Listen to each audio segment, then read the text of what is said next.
Okay, we're gonna use the A3500. This is the one that you'll see me use in my demonstration. This is my own personal machine. I really like this machine. It's a top line model that we make.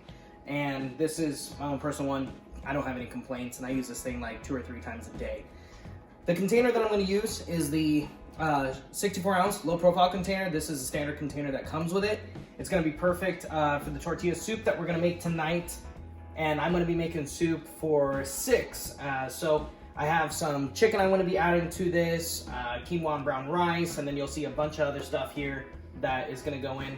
Now, if you go onto the recipe app, the Vitamix Perfect Blend app, and you type in tortilla in the search bar, you'll see the other tortilla soups. You have one that's listed as tortilla soup, and then a few others that are like our display one. That's one you'll see in the demo. This is a vegan version of it. We don't do any chicken or cheese in that one. And then you'll see the simple tortilla soup.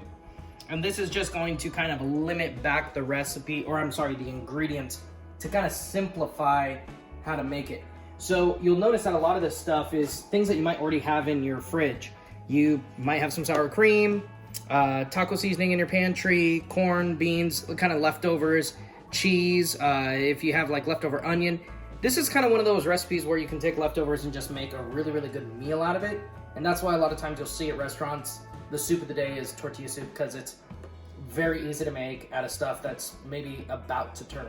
So, without further ado, we'll go ahead and get this started. So, a little shortcut that I do at home is I use hot water instead of cold water. It kind of speeds up the process. You do have the hot soup setting on the machine, which you'll see there, and it's gonna run for almost 6 minutes. So if you want to wait the 6 minutes, no problem. If you have a kettle, you can heat up water while you're getting your veggies out of the fridge and stuff like that. And this is gonna take the runtime down to about 1.5 minutes, okay? Now, obviously we show a lot of tips, tricks, recipes, modified recipes to the things that I like.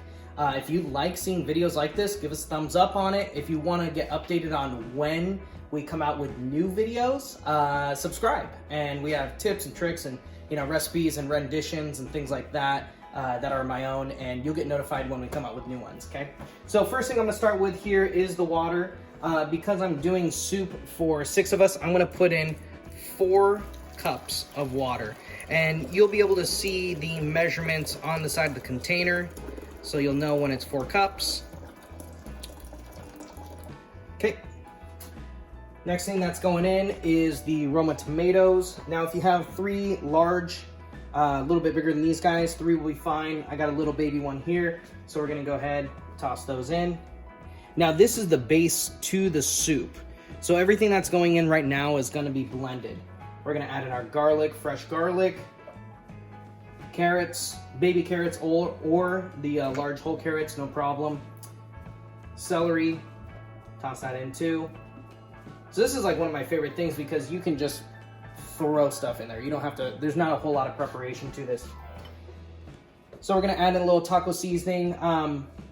This is about 2, maybe 1.5 to 2 teaspoons worth of taco seasoning going in. So depending on how spicy you like it, you can go with that. We're gonna add in our chicken bouillon for this one here. All right, from here, what we're gonna do is we're just gonna go ahead and blend this up.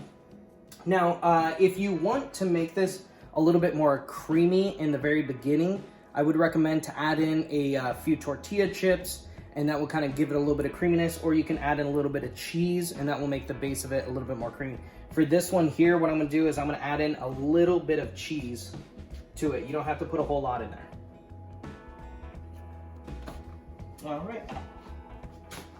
Now, since I use the hot water, we're not gonna run this the full 5 minutes, 6 minutes that you would normally take for it to heat up from the friction. So what I'm gonna do here is I'm just gonna use the plus and minus buttons there, and this will let you set the timer to what you want. So I wanna run this for about 1 minute and 30 seconds, okay? And then what I'm gonna do is I'm just gonna gradually turn this up from speed 1 all the way up to speed number 10, okay? Press play, and turn that up.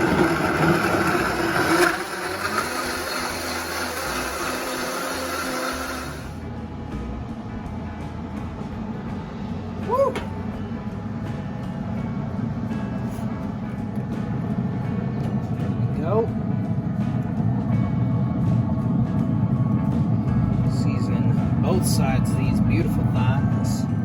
So I've been letting these thaw on smoke on my Traeger. And now I'm ready to cook these babies up. I'm gonna turn up to 375.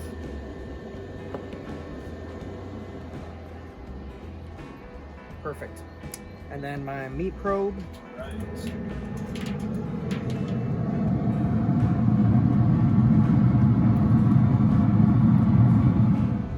Got the iGrill 2. All right, perfect. Pull those off, 165 degrees. We're good to go.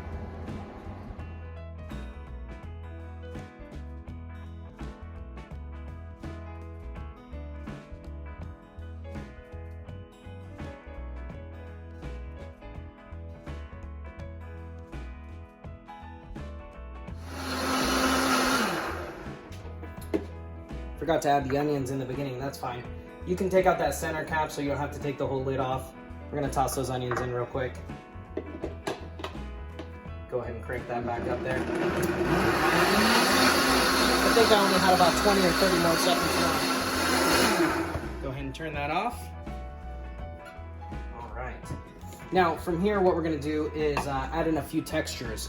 Okay, so for this one, we're gonna do some black beans. Add those in. Some corn. Now you can add in your tortilla chips now if you want to, but what I found is if you're making dinner for a decent sized family, the tortilla chips might tend to get soggy. So I like to add those on the top at the end and let whomever is enjoying the meal just go ahead and stir that in on their own. And we're gonna add in our cilantro here.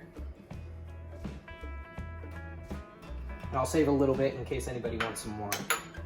All right. Now what I'm gonna do here is I'm just gonna leave this at a low speed, maybe 2 or 3, okay? So right in between, and I'm just gonna use the pulse feature, and what that's gonna do is just kind of pull the ingredients down, and it's just gonna chop them up slowly. Now, the more times you press the pulse, the more chopped up it's gonna be, okay?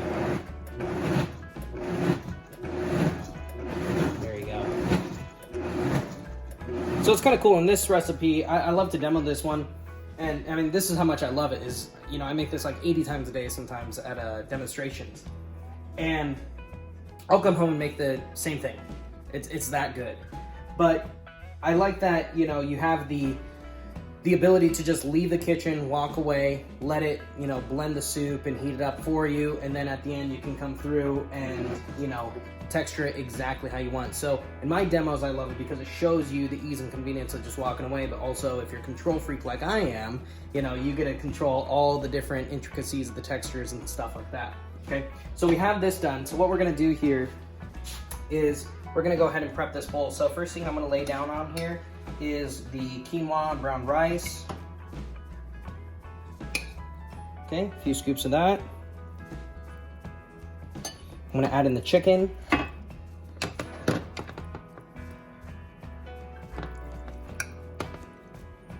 Perfect. A few scoops of that. Okay. And then what I'm gonna do is I'm gonna pour the soup over the top. So this is gonna be kind of multi-layered as it goes. All right, so you see there.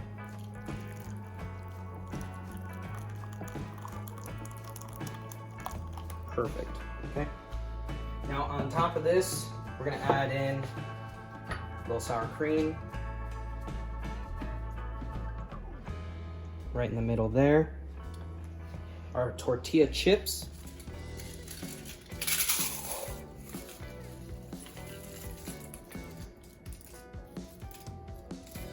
Now when I did the chicken, what I did was I took the skin and I crispied it up on broiled. So we have a few little pieces of crispy chicken skin that we're gonna add to the top of this as a nice little garnish and a little cilantro on top. This is my rendition of the tortilla soup. Again, there's other renditions of tortilla soup on the Vitamix recipe app and on the Vitamix website. This is my own personal one. This is like how I like to make it for my friends and family. All right, cheers, you guys. Enjoy.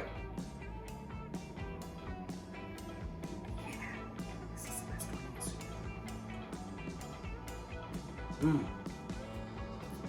Yep. Nailed it.